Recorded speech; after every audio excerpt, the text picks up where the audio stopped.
Hi అండి. బ్లౌజ్‌కి shape dot ఎలా వేయాలి అనేది ఈ వీడియోలో చూద్దాము. ముందుగా మనము బ్లౌజ్‌కి కట్ చేసినప్పుడే మనము షేప్ డాట్స్‌కి సంబంధించిన కటింగ్‌లయితే ఇచ్చుకుంటాం గదా! ఆ 2 ఒక దగ్గరకొచ్చేలా పెట్టుకొని, ఇలాగా పాదం కింద సెట్ చేసుకొని, మనం కుట్టే పార్ట్ లెఫ్ట్ సైడ్‌దా, రైట్ సైడ్‌దా అని కన్ఫర్మ్ చేసుకొని, దాన్ని బట్టి ఆది బ్లౌజ్‌ది కూడా సేమ్ అదే సైడ్‌ది మనము ఆ డాట్ పొడుగనేది మార్క్ చేసుకొని స్టిచ్ వేసుకోవాలి. ఎందుకంటే 2 సైడ్స్ ఒకేలా ఉండదండి. చాలామందికి డిఫరెన్స్ ఉంటది. అందువల్ల మనం ఏ సైడ్‌ది ఆ సైడే మార్క్ చేసుకోవాలి.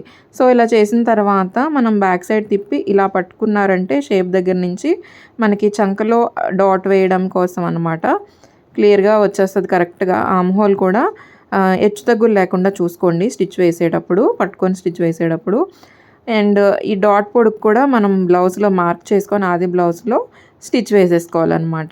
చాలా సింపుల్ అండి. 3 డాట్స్ వేస్తే మనకి ఫ్రంట్ అనేది రెడీ అయిపోద్ది. చాలా కష్టం అనుకుంటారు.